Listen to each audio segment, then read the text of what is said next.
વડીલો, ભાઈઓ તથા બહેનો અને સૌ વિદ્યાર્થીઓ, આપ સૌને મારા નમસ્કાર.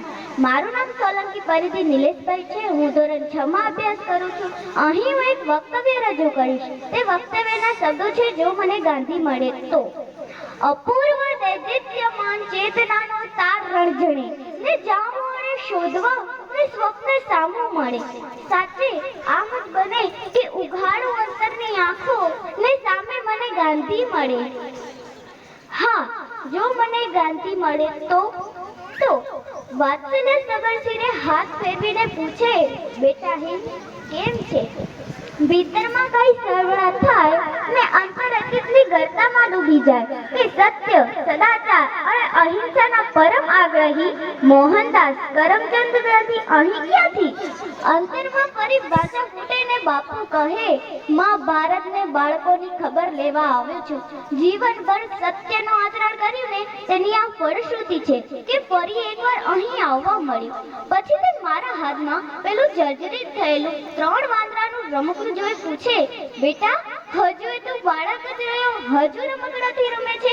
પણ બાપુ, એ મારું પ્રિય રમકડું છે. સાંભળીને ક્ષણભર હરખાઈ જાય. ચશ્માની તો હરાજી થઈ ગઈ, પણ ટેવ એટલે કે ખાલી નાક ઉપર પેરની આંગળી મૂકીને કહે, એ મારું એ પ્રિય રમકડું છે. ભલે ને સાંભળતું નથી, જોતું નથી અને બોલતું નથી. રમકડું વચમાં જ બોલી ઉઠે કે તમે તો ચાલ્યા ગયા બોલીને હે રામ, પણ જેવું પત્યું તમારું જીવન, ક્યાં ગયો તમારો સંદેશ? ગુલામ માણસ, અનૈતિકતા અને વિદેશી વસ્તુઓના વાયરાની આ જડ તો ઉતરી ગઈ છે આ 77 વર્ષમાં કે સત્ય, અહિંસા અને સદાચાર સ્વદેશ પ્રેમ માટે તો બાપુ તમારે એકલો જ ગુતાવવો પડશે.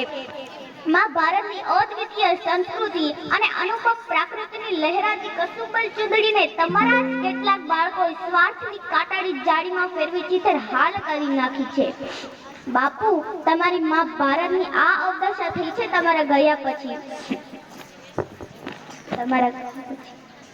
પણ આવ્યા વખતે કશું એવું કહેવા ન દેતા, પણ પેલા મોં પર પેલો કાયમનું બોખલું સ્મિત લાવીને એમ જ કહે કે જ્યારે દીવો ધરે ને કોઈ, જ્યારે રાતે 12 વાગે ધનધોર તુફાનની રાતે 12 વાગે ચેતને જોઈ, ત્યારે સૌનો દીવો એકલો થાને રે.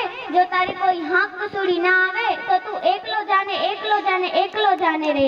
જો તારી કોઈ હાંક કસુડી ના આવે તો તું એકલો જાને. અસ્તુ જય હિન્દ.